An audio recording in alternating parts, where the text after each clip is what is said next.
व्याकरण वह शास्त्र है जिसके द्वारा हम किसी भाषा को शुद्ध पढ़ना, शुद्ध लिखना तथा शुद्ध बोलना सीखते हैं।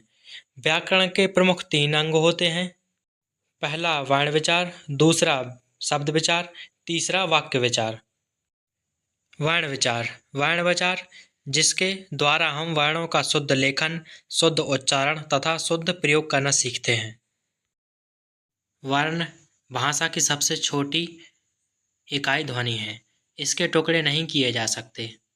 वर्णमाला वर्णमाला वर्णों को निश्चित क्रम में सजाकर जो समूह बनाया जाता है उसे वर्णमाला कहते हैं। या फिर स्वर या व्यंजन जब एक क्रम में रखे जाते हैं तो उस क्रमबद्ध सूची को वर्णमाला कहते हैं। हिंदी के वर्ण 2 प्रकार के होते हैं, स्वर तथा व्यंजन। स्वर वर्ण स्वर उन वर्णों को कहा जाता है जिनका उच्चारण बिना अवरोध अथवा विघ्न बाधा के होता है। स्वर वर्ण को 3 भागों में बांटा गया है: ह्रस्व स्वर, दीर्घ स्वर, संयुक्त स्वर। ह्रस्व स्वर जिनका उच्चारण कम समय में होता है उसे हम ह्रस्व स्वर कहते हैं, जैसे आ, ई, उ, री। दीर्घ स्वर जिनका उच्चारण थोड़े लंबे समय तक होता है, उदाहरण के लिए बड़ा आ, बड़ी ई, बड़ा उ, ओ इत्यादि। संयुक्त स्वर जब 2 सरल स्वरों के मेल से एक नया स्वर बनता है तो उसे संयुक्त स्वर कहते हैं। उदाहरण के लिए ए जो है आ प्लस ई से मिलकर बनता है, औ जो है आ प्लस उ से मिलकर बनता है। स्वरों का वर्गीकरण: पहला है मात्रा के आधार पर स्वर के भेद, दूसरा है जीभ के प्रयोग के आधार पर, तीसरा है ओंठों की स्थिति के आधार पर, चौथा है मुख विवर के आधार पर, पांचवा है नाक व मुंह वायु के आधार पर। स्वरों का वर्गीकरण: मात्रा के आधार पर स्वर के भेद। मात्रा के आधार पर स्वर के 3 भेद होते हैं। पहला ह्रस्व स्वर। ह्रस्व स्वर में आ, ई, उ, री आता है व दीर्घ स्वर। दीर्घ स्वर में बड़ा आ, बड़ी ई, बड़ा उ, ए, औ ये सब आते हैं। इसके बाद है प्लुत स्वर। प्लुत स्वर में जिनका उच्चारण दीर्घ स्वरों से भी अधिक समय तक किया जाता है, मुख्य रूप से संस्कृत या वैदिक भाषाओं में प्रयोग होता है। इसका एग्जाम्पल है ओम। अतिरिक्त स्वर चिन्ह: पहला है अनुस्वार जिसका उदाहरण है अम। दूसरा है विसर्ग जिसमें आह, जैसे स्वातः प्रतः। इसका उपयोग अंत में हा के समान होता है। दूसरा है जीभ के उपयोग के आधार पर। जीभ के उपयोग के आधार पर स्वर के 3 भेद हैं। पहला है अग्र, दूसरा है मध्य स्वर, तीसरा है पश्च स्वर। पहला बात करते हैं अग्र स्वर की। अग्र स्वर में आते हैं छोटा ई, बड़ी ई, ए, आई। मध्य स्वर में आता है आ व पश्च स्वर में आता है बड़ा आ, छोटा उ, बड़ा उ, ओ, औ। तीसरा है ओंठों की स्थिति के आधार पर। ओंठों की स्थिति के आधार पर स्वर के 2 भेद हैं। पहला है अवृतमुखी, दूसरा है व्रतमुखी। हम करते हैं अवृतमुखी की बात।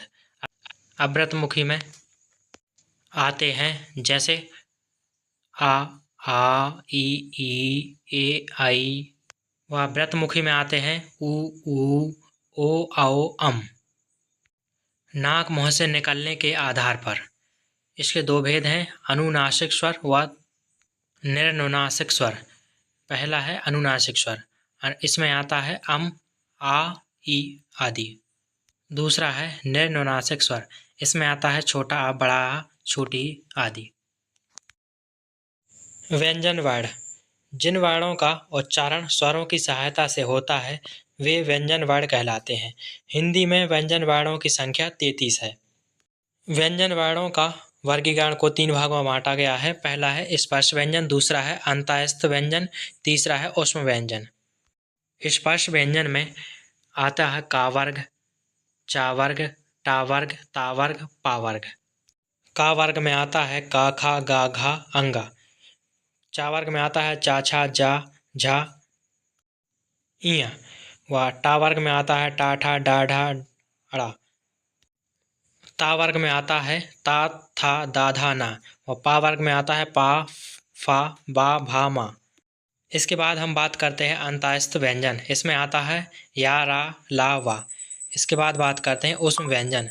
उष्म व्यंजन में आता है शा, शा, सा, हा। अंतःस्थ व्यंजन में 4 वर्ण व उष्म व्यंजन में 4 वर्ण आते हैं।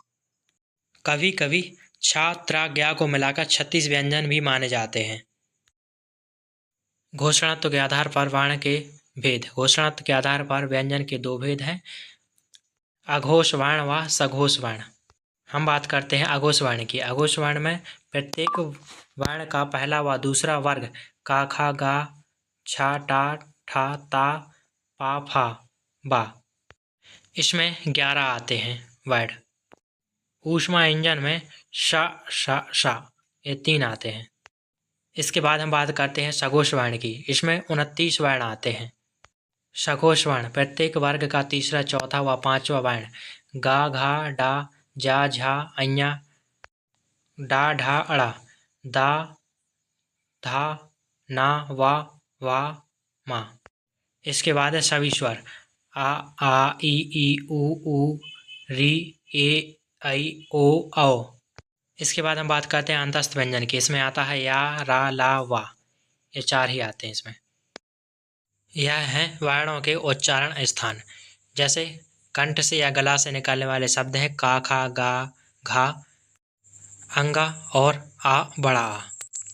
वैसे ही तालव्य तालु से या जीभ का मध्य भाग और तालु से चा, छा, जा, झा, अइया, औ, ई, बड़ी ई, यही शब्द निकलते हैं। इसके अलावा तालु की नोक से या दांतों से या होंठों से, इनसे भी कुछ शब्द वर्ण निकलते हैं। जीभ का अग्रभाग दांतों को छूता है तो ता, था, दा, धा, ना, ला, यह वर्ण निकलते हैं। यह वर्ण का उच्चारण होता है। हिंदी में कुल 5 मुख्य और 2 मिश्रित उच्चारण स्थान होते हैं, यानी कुल 7 उच्चारण स्थान हैं। उनके नाम भी दिए हैं कंठ, तालव्य, मूर्धन्य, दंत्य, औष्ठ्य, कंठोष्ठ्य। यह रहा चित्र